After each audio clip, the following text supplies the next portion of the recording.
Hoy es el día de la marmota. Otra vez. Estamos ante un acontecimiento histórico, social y mundial, y frente a la crisis económica y la crisis sanitaria también está la crisis de los cuidados. Y sobre esto vamos a hablar hoy, sobre cómo está afectando esta crisis a nuestras formas de habitar y sobre algunas ideas que puede hacer el urbanismo para construir ciudades que cuiden. Pero ¿por qué decimos que es una crisis de cuidados? La crisis de los cuidados es un debate social pendiente desde hace mucho tiempo, pero es ahora, a raíz de esta crisis, cuando se empiezan a ver con más visibilidad las carencias que tenía el sistema y que quizás antes pasaban desapercibidas. Este concepto habla del desequilibrio que se establece en la cadena de los cuidados, desde aquellas personas que no quieren o no pueden cuidar, pasando por un sector laboral feminizado y precario, hasta las condiciones de vida de aquellas personas que no pueden ser atendidas de manera digna. En esta tabla podemos ver subrayados los puestos de empleo que están directamente relacionados con la crisis del coronavirus y donde se observa que más de un 60% de las trabajadoras son mujeres.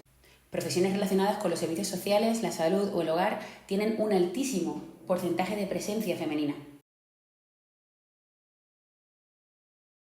Decimos que somos ecodependientes porque dependemos del medio para subsistir y decimos que somos interdependientes porque no somos capaces de vivir los unos sin los otros. Entender estas lógicas y empezar a articular nuestras decisiones en base a estas ideas puede que sea uno de los razonamientos colectivos más transformadores en la actualidad. Los retos y problemas que estamos viendo estos días no son nuevos. Sin embargo, se están visibilizando a la vez, en un periodo muy corto de tiempo y a escala global, todas las vergüenzas que tenía el sistema y que quizás antes pasaban desapercibidas. En contraposición, están aflorando un sinfín de iniciativas y soluciones creativas que nos muestran que otra forma de sociedad es posible. Este ejercicio de participación y resiliencia colectiva nos enseña que de estas solamente saldremos cooperando y siendo solidarias. ¿Pero a qué nos referimos cuando hablamos de resiliencia colectiva o de comunidades resilientes? La resiliencia habla de la capacidad que tenemos de sobreponernos ante un hecho o un acontecimiento traumático. Habla de nuestra forma de ser conscientes de lo que está pasando, organizarnos y hacer el máximo con las herramientas que tenemos. De esta manera podemos atender a lo urgente, que por razones obvias es donde se están poniendo ahora mismo todos los esfuerzos. Pero la resiliencia también habla de la capacidad de aprender de lo sucedido y construir nuevos futuros. Esto sería lo importante cuando ponemos esa mirada en el medio y largo plazo. Hago esta distinción, entre otras cosas, porque la arquitectura y el urbanismo no son capaces de responder con celeridad a esta crisis, entre otras cosas por los tiempos que requieren. Sin embargo, creo que tenemos un papel totalmente fundamental en la creación de conocimiento e ideas para las crisis futuras.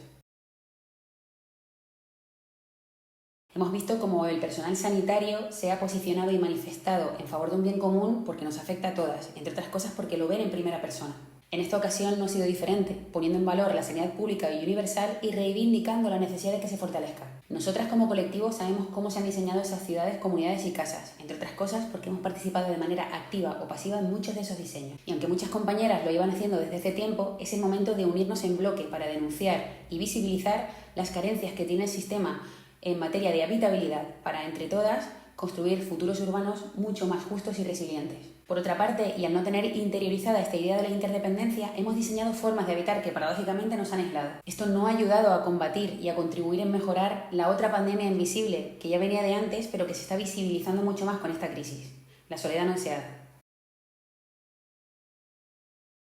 Hablamos de millones de personas confinadas por obligación, que están pasando estas duras semanas en absoluta soledad y al mismo tiempo están lidiando con ansiedades, depresiones y otros problemas. Gran parte de estas personas son mayores que o no tienen acceso a la tecnología o les cuesta mucho hacer uso de ella y es muy complejo estos días darles apoyo. Además del constante bombardeo de curvas, muertes, índices de contagio o tiempos de confinamiento en casi el único medio de comunicación al que tienen acceso, que es la televisión, y que ahora mismo no está ayudando mucho. Con todo esto y con la evidencia de que la vivienda se ha convertido en esa unidad de confinamiento obligatoria de la que no podemos escapar, se están avivando estos días muchísimo los debates en torno a ella. Quizá este sea uno de los temas más comentados por mis compañeras arquitectas y urbanistas. Pero claro, existen muchos tipos de vivienda, tantas como las personas que las habitan.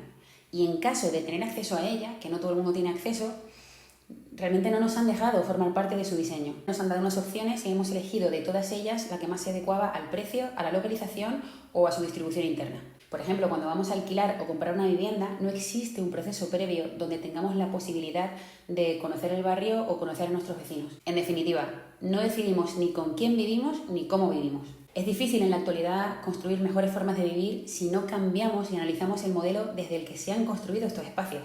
Por ejemplo, la norma no se adapta a cada caso particular y es generalista. Y una vez se construye y se empieza a vivir, es muy complejo saber si esas viviendas continúan manteniendo los criterios de habitabilidad. En cuanto al capital, muchas veces estos diseños vienen supeditados por intereses de terceros que ni van a crear esas viviendas ni van a acabar viviendo allí. Cuando las diseñadoras recibimos esos encargos, algunas veces bajo la norma y el capital, y vemos cosas que no están bien, es precisamente en ese momento cuando tenemos que apoyarnos en el colectivo y decir que no. Y por último, el concepto social que tenemos de la propiedad privada, que ahora mismo se está viendo que está en crisis. Es interesante ver cómo cuando tenemos acceso a contar con buenas diseñadoras y tenemos recursos, aún así, paradójicamente, seguimos aislándonos, porque seguimos sin entender esa idea de la interdependencia y seguimos construyendo espacios que priorizan la propiedad privada. ¿Pero esto qué significa? ¿Significa que la propiedad privada es mala? No, nos referimos a que la propiedad privada está ocupando un espacio que podría reducirse y repartirse más en otros tipos de espacios. De igual modo, es interesante ver cómo el espacio público también se ha convertido a raíz de esta crisis en un espacio hostil, donde nos podemos contagiar. El espacio privado nos está aislando y el espacio público nos está contagiando. En la actualidad, muchos de estos diseños pasan de un espacio privado a un espacio público de una manera muy directa. Y es precisamente en la construcción de estos espacios intermedios donde se generan las redes de apoyo mutuo más interesantes. Hablamos de los espacios comunes y de los espacios comunitarios. Pero existen modelos alternativos de acceso a la vivienda que además incluyen en sus diseños la importancia del rol comunitario que hemos comentado. El modelo de cohousing o covivienda es uno de estos ejemplos donde se le pone tanta importancia a la comunidad. Son procesos donde primero se construye la comunidad y luego se construye la vivienda. Aquí puedes ver un mapa específico de España, donde se ven aquellos cohousing que están en funcionamiento o las comunidades que están en proceso de construir uno. Me apetece mencionar específicamente el caso de La Borda, un cohousing situado en el barrio de Sants, en Barcelona. Aquí podemos ver el valor que se le ha dado a estos espacios comunitarios y la creación de redes de apoyo incentivadas por el propio diseño del edificio. En conclusión, si hubiéramos diseñado ciudades, relaciones, viviendas, espacios más en clave comunitaria, que es realmente como nuestras abuelas vivían, y no tan pensados en la optimización, rentabilidad y el capital, quizás la experiencia de este confinamiento podría ser más saludable. Evidentemente, estas ideas son imposibles de aplicar ahora mismo, en lo urgente que comentaba antes, pero sí que es interesante que pensemos y reflexionemos sobre ellas para seguir construyendo lo importante. Para ello sería necesario que existieran recursos sanitarios suficientes y un sistema de vigilancia epidemiológica adaptado a cada unidad de confinamiento que permitiera seguir teniendo conexión y relación con los vecinos. Quizás este cambio de escala sea incompatible con la contención del virus y la disminución de contagios, con lo cual no sería posible hacerlo. Sin embargo, es muy importante seguir construyendo estas redes de apoyo comunitario y vecinal que nos cuidan y ver cómo se pueden articular con las recomendaciones sanitarias acordes a estas crisis. Entonces, ¿por qué aislarnos en casa? ¿Es posible reinventar la unidad de confinamiento? No hablamos simplemente de ampliarla, sino de además poner el foco en esa parte relacional. ¿Podríamos hacerlo? ¿Cuáles serían las principales limitaciones y cuáles serían los principales beneficios? ¿Tendría un impacto positivo en todas aquellas personas que están viviendo este confinamiento como una experiencia traumática? Por ejemplo, ¿cómo sería para las niñas, para las abuelas, para las mujeres que sufren violencia de género? ¿Cómo sería para las personas con diversidad funcional? ¿O cómo sería para nuestras mascotas? Yo no tengo la respuesta, pero como he comentado a lo largo del vídeo, siento que tenemos mucho camino que recorrer en base a estas ideas. Lanzo otra idea. Además de ampliar la unidad de confinamiento de la vivienda al edificio, imaginemos nuevos horizontes donde ampliamos esa escala al barrio o al distrito. De este modo, no solamente mejoramos la soledad no deseada y la sensación de aislamiento y dependencia de la vivienda, sino que además construimos proximidad. Esto va totalmente relacionado con la idea de sostenibilidad, porque se reduce el uso del automóvil, se incentiva el consumo local y se descentralizan los recursos. Además, en la situación actual podría reducirse el número de contagios, porque se evita tener a muchas personas en el mismo lugar y al mismo tiempo, como sucede en las grandes superficies o en las horas punta. Necesitamos diseñar formas de habitar que pongan el foco más en lo reproductivo, que incentiven lo próximo, los encuentros y que activen las redes de apoyo mutuo. En definitiva, necesitamos diseñar formas de habitar que cuiden. Hablamos de pasar del modelo yo me quedo en casa al modelo yo me quedo en comunidad. Me despido agradeciendo las reflexiones que compartió Alberto Corsín y que me han servido de inspiración para hacer este vídeo.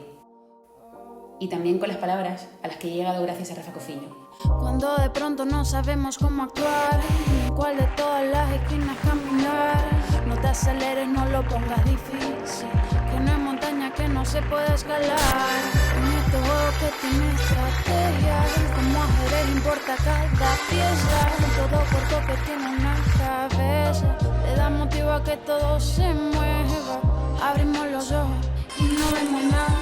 Que tanta injusticia, tanta desigualdad. Un planeta que solo no se salvará. Y si no damos el paso, nada cambiará, aunque todo esté mal.